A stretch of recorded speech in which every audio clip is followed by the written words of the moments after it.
To show off brush curve alpha, let's hit the comma key on our keyboard. Let's go ahead and open up the demo anime head underneath the project tab. So we'll just double click that. Hit no, we don't need to save those changes. And here we have a new project. So let's turn off our floor, turn off our perspective. And now that we're reacquainted from the last video over the basics of curve brushes, let's just start talking about some of these functions down here. So we're gonna hit B to bring up our brush menu again, and you're gonna see we have curve alpha and curve alphas. If we just click curve alpha, you're going to see we have an alpha in here, and when we drag this out, it's going to take that alpha shape and extrude it down the curve. Now, just like the other curve brushes we talked about earlier, we can go into this alpha and swap it on the fly. So we can literally just go through here and choose different alphas, and it'll update what that curve is going to look like. Of course, we can continue to manipulate this curve exactly how we did in previous videos. You can make these longer. You can go through here. You're going to see bend start and lock start are already on here for us. So again, we'll just go back to that default alpha. So again, as we continue to click and drag on our model, we can very quickly go through here and start making hair. Now you're going to see this one wanted to snap back to the original. You know, so again, like we talked about before, if that curve snap distance is too heavy, just go in here and turn that curve snap distance down, and it'll be less likely to snap to your curves. Now, before we get too far, let's go in here to, again, BC. You can hit 2 on your keyboard or 4 on your keyboard for curve alphas. The difference between curve alpha and curve alphas, if you click curve alphas here, and recently used brushes are going to be under your brush menu. So you can see here's curve alphas with a plural.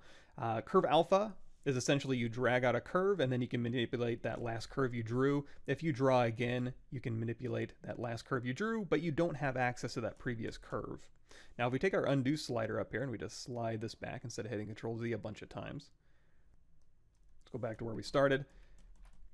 If we choose curve alphas, plural, that'll allow you to drag out a curve. You're going to see number 1, it has a new alpha plugged in for us. And then now as we continue to drag out more curves, each one of these is going to be able to be manipulated. So we can go through here and we can manipulate this curve, and then we can manipulate this curve, and then this one as well.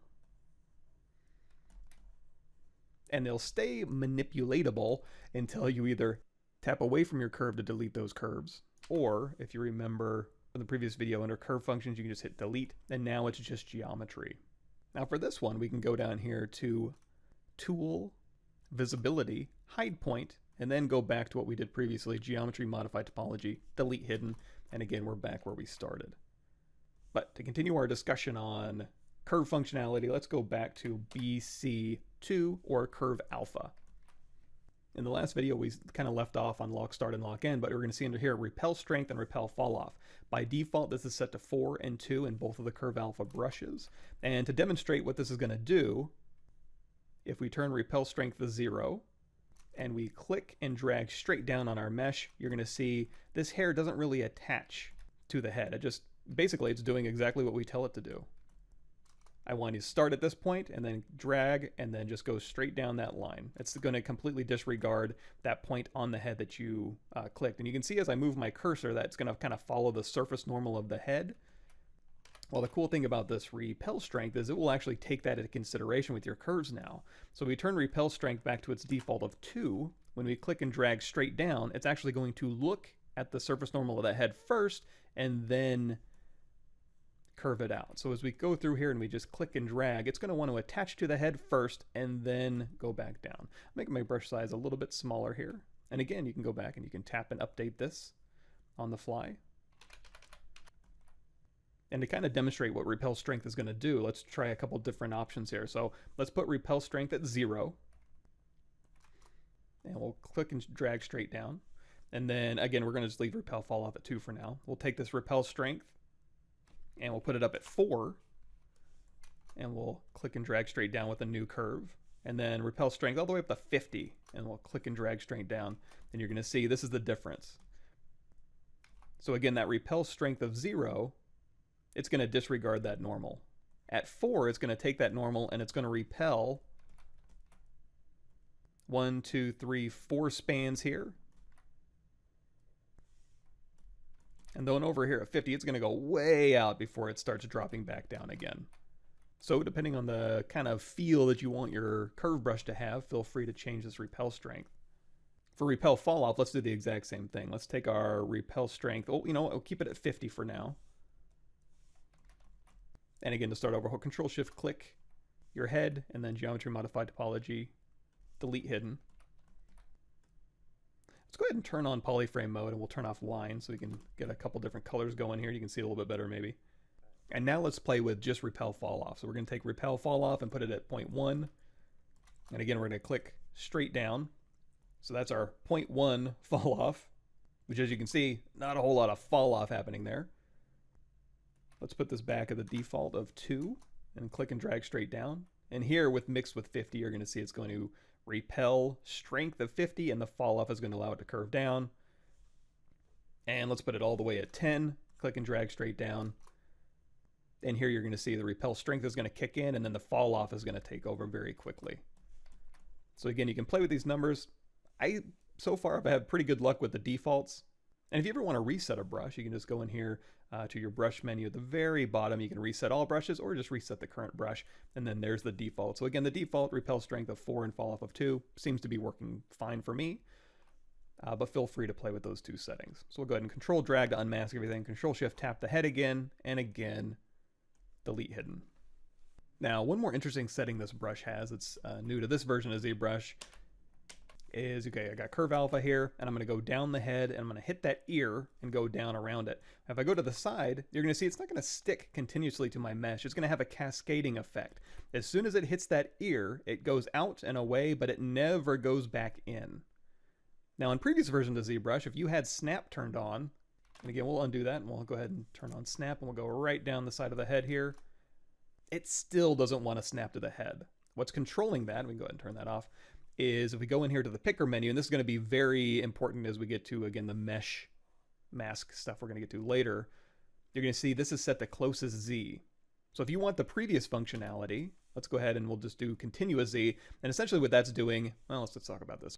If I do want Z and I go over here and I turn on snap and I do a spiral on the side of the head here, you're going to see it's going to take one point that I start with and then keep it on that exact same Z distance, basically. If I go in here to continuous Z with snap turned on, and I go again do a spiral on the side of the head, you're going to see it's going to be constantly evaluating. Every time I do a brush stroke, it's looking at the underlying surface as I continue to update the stroke.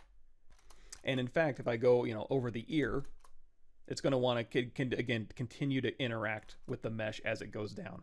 However, if I go in here to closest Z now, which again was the default setting for this alpha, I can go through here and pull this straight down, and instead of constantly evaluating, it'll constantly evaluate, but it's never going to go any further in. It's only going to stay at the closest to the camera.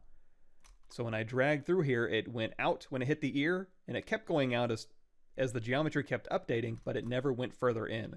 So this is going to be very useful as a kind of a, it's kind of like a waterfall cascading effect, but it's also going to behave like hair does. It's basically just going to hang and drape, and if it, a long hair goes out and it hits your ear, it doesn't go back in and start sticking to your face unless it's a very cold, staticky day. It's generally just going to hang, it's going to hit your ear, and then it's just going to continue to hang. Again, kind of like a cascading waterfall. And of course, the opposite of that is farthest Z. So if we undo this, and we go to the side and we just click straight up, it's going to evaluate the surface of the head, and then once it hits that furthest point, it's not going to go any further in away from the camera. So again, for this brush, let's go down here, make sure we have the default settings. So again, brush menu at the very bottom, we'll just reset the current brush here. And this is already set up to use an alpha and be very good for drawing hair. You're going to see I'm going to hit these things and it's going to cascade down. And it's also going to take into consideration the curvature of the surface normal and basically allow you to draw strands of hair and repel itself away and cascade down like a waterfall as it does it. Now, one thing you might notice is, okay, this is fine as long as my hair is all spaced nicely apart. However, you start getting hair next to each other, it's going to take into consideration these hairs. And because we have closest Z selected, it's going to kind of cascade down the previously existing hair. So it doesn't want to really touch it. So it could be okay if you're doing like wires or something and you want it to actually interact with the other previously made curves. However, in the instance of hair, it's not really all that useful. So again, let's take our undo slider and knock this all the way back to where we just have the head sitting here. And there's another cool thing you can do. If you remember back In the ZBrush 2020 What's New series, we have the new history recall brushes and the new history project functionality way back in 2020. If you want to catch up on these, you can go here on my ArtStation page. There's the What's New for R8, What's New ZBrush 2018, 2019, 2020, 2021, and all the point releases. And if you're just starting out in ZBrush, the ZBrush for Ideation series has 57 free videos just to kind of get you caught up on the basics here. It's also on my YouTube channel underneath the playlist sections. You can go through all of that.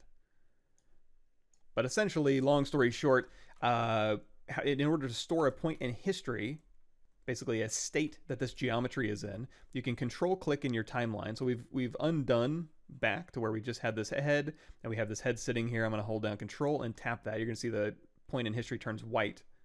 And what that's going to allow us to do is use these curve alpha brushes, but disregard anything new we're adding to the scene. It's always going to want to look back at this head we have sitting here. So for example, if we draw a hair strand out, it's going to draw a hair strand, it's going to stick to the head. We can draw another hair strand. And again, if that little line is too close and it wants to kind of create a hair strand from a weird spot, that little curve snap distance is too high, go down here to stroke curve modifiers, crank that curve snap distance down a bit.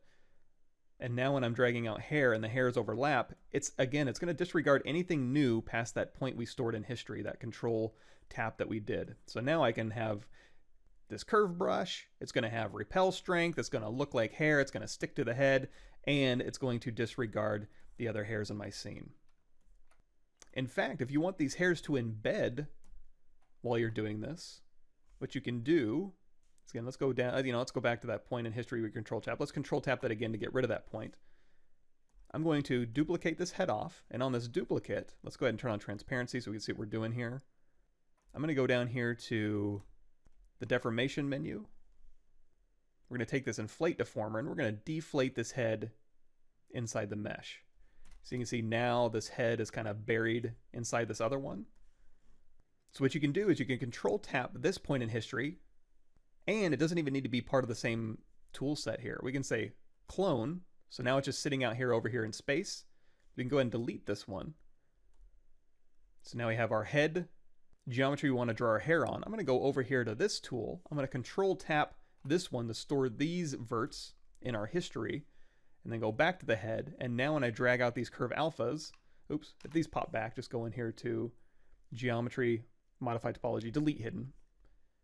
So again, we have control tap this point in history with this deflated head, and then in our head, as we drag out these points, you're going to see the curve is embedded because it's looking at these verts in space, but still using this head as what we're looking at. So now, again, the hair will disregard themselves, it won't cascade over each other, and it'll embed itself further in the head.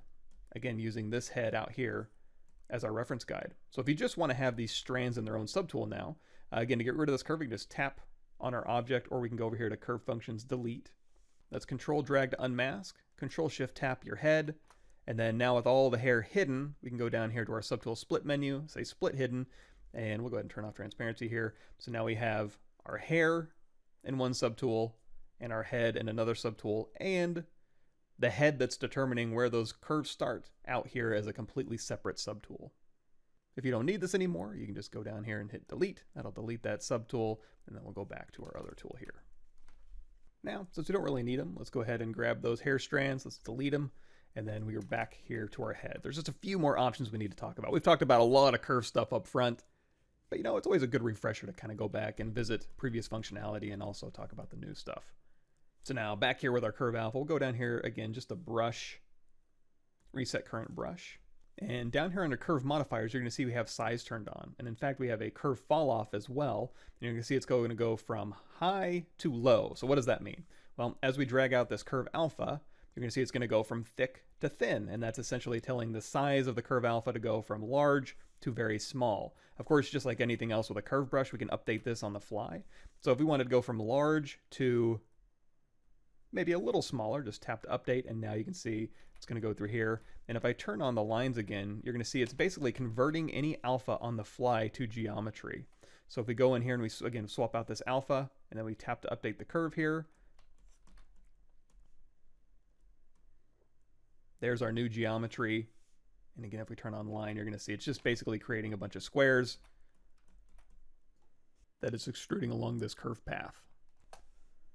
And you get some really neat effects. In fact, you choose this dot alpha here and you update this. It's going to drag out. Let's make our brush size, tap S, and make our brush size a little bigger here so we can see it's basically dragging out a bunch of hair strands.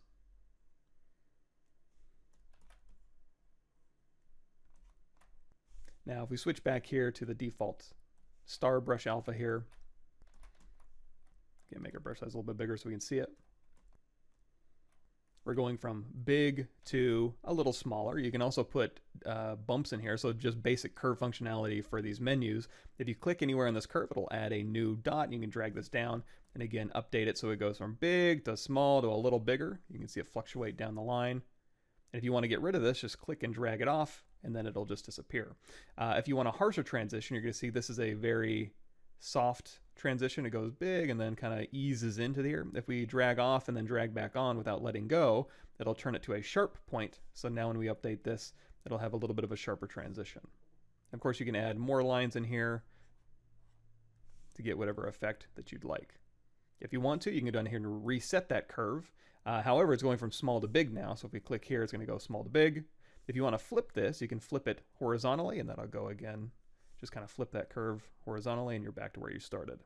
Of course, you can save and load any curves that you make. And what's allowing all of this is this size option right here.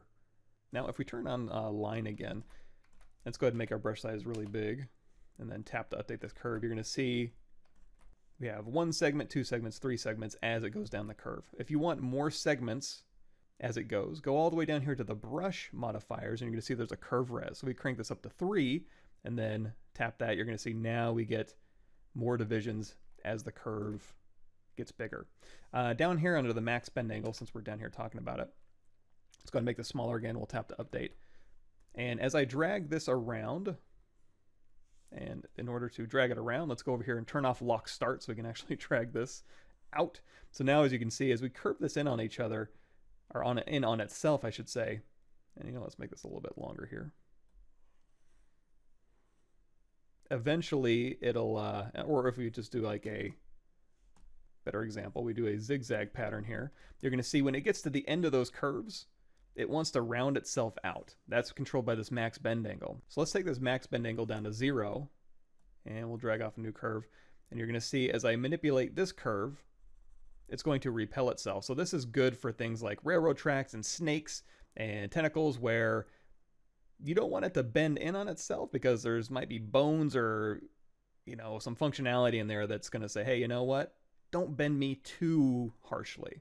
However, if you do want that functionality, if we go in here and we say max bend angle of 90, now you can just twist this thing all on itself, no problem. So if you want to do, again, very sharp angles, it will allow these things to get much closer. Now it's still going to kind of bend out because of the shape of this alpha.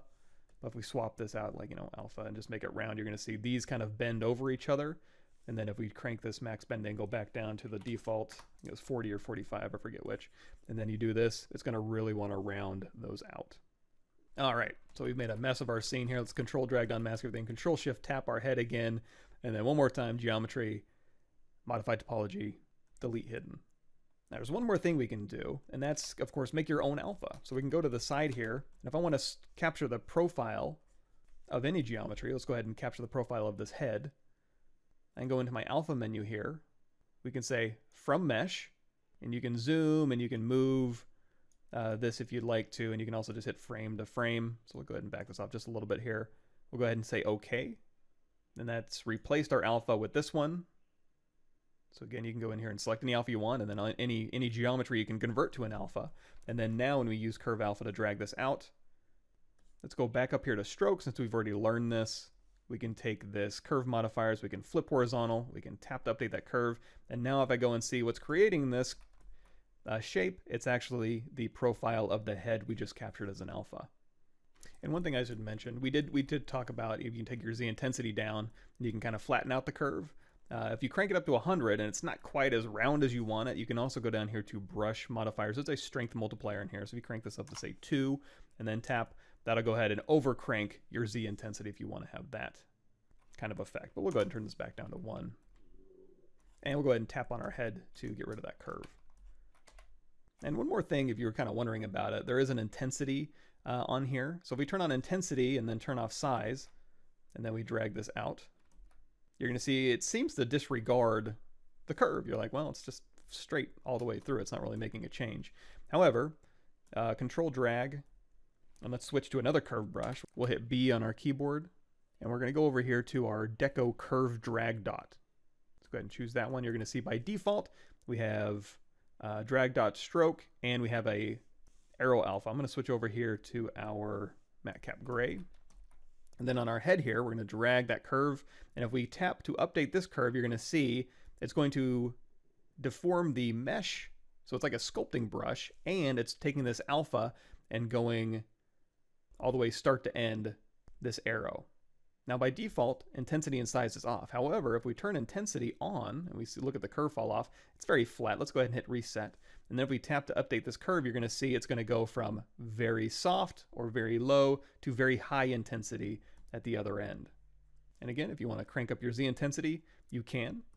And if you want to overcrank your Z intensity, same deal as with the curve. You can go in here to your strength multiplier and turn that up as well. But now you can see very clearly, this is where intensity comes into play instead of size.